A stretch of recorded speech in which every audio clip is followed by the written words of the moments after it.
மீன் குழம்பு வைக்கிறதுக்கு பேன் வச்சுட்டேன். ஆயில் போட்டுக்கலாம். கொஞ்சம் தாராளமாக போட்டுக்கோங்க.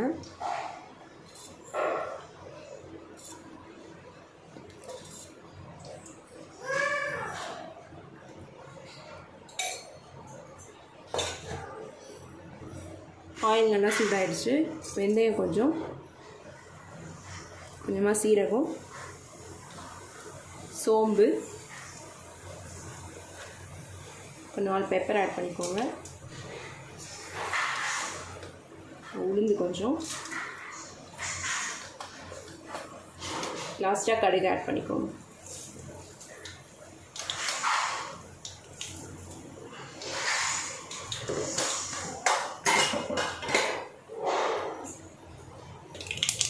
கடுகு நல்லா பொரிஞ்சிச்சு. ஒரு பச்சை மிளகாய் ஆட் பண்ணிக்கலாம். கருவேப்பிலை,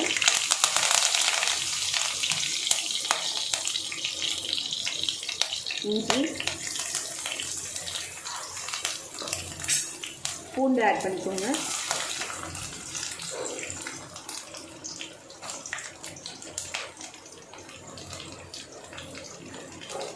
அடுத்து சின்ன வெங்காயம்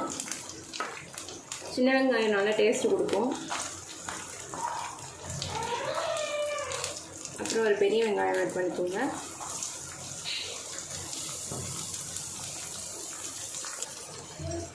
இதெல்லாம் நல்லா வதங்கணும். மிக்ஸ் பண்ணி விட்டுக்கோங்க. அது நல்லா வதங்கட்டும். அதுக்குள்ளே இதில் புளியை நல்லா கரைச்சி வச்சுருக்கேன். குழம்புக்கு தேவையான மசாலாஸ் ஆட் பண்ணிக்கலாம். குழம்பு மிளகாத்தூள் இது ஒரு 3 ஸ்பூன் ஆட் பண்ணிக்கோங்க. தனி மிளகாத்தூள் இது ஒரு 1/2 ஸ்பூன் ஆட் பண்ணிக்கோங்க.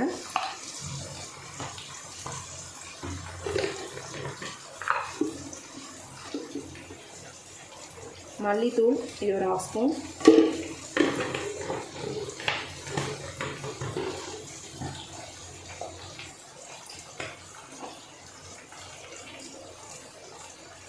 நம்ம சீரகத்தூள்,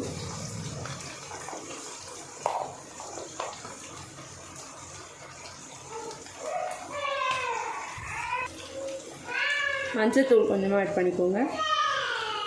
குழம்புக்கு தேவையான அளவு உப்பு ஆட் பண்ணிக்கோங்க. இது எல்லாத்தையும் நல்லா மிக்ஸ் பண்ணிக்கோங்க. வெங்காயம் நல்லா வதங்கிடுச்சு. தக்காளி ஆட் பண்ணிக்கலாம். தக்காளி ஒரு பெரிய தக்காளி அரைச்சி ஆட் பண்ணிக்கிறேன். அப்படியேவும் போடலாம். திக்னஸ்க்காக அரைச்சிருக்கேன்.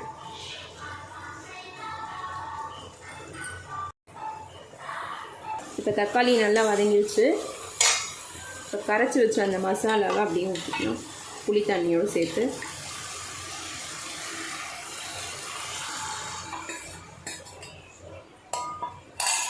குழம்புக்கு தேவையான எல்லாம் போட்டாச்சு. கொஞ்சமாக தண்ணி வேணால் ஆட் பண்ணிக்கோங்க. ஏன்னா நல்லா கொதிக்கணும்.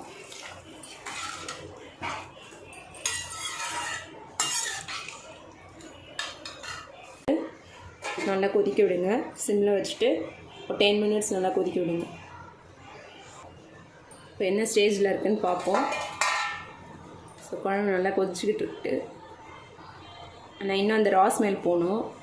அதனால் இன்னும் ஒரு 5 மினிட்ஸ் கொதிக்க வைக்கலாம்.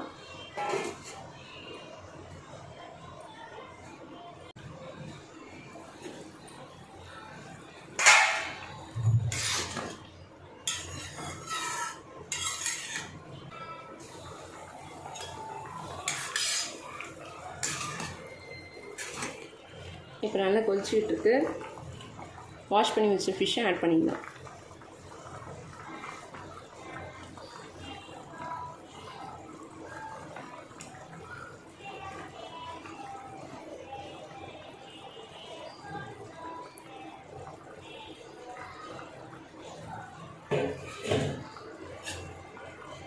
மீன் நல்லா தண்ணியில் படுற மாதிரி பண்ணி விட்டுருங்க.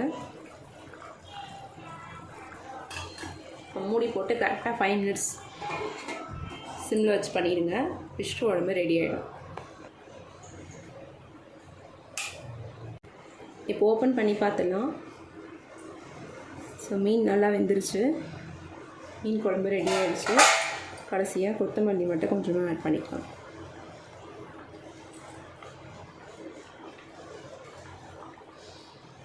மீன் குழம்பு ரெடி.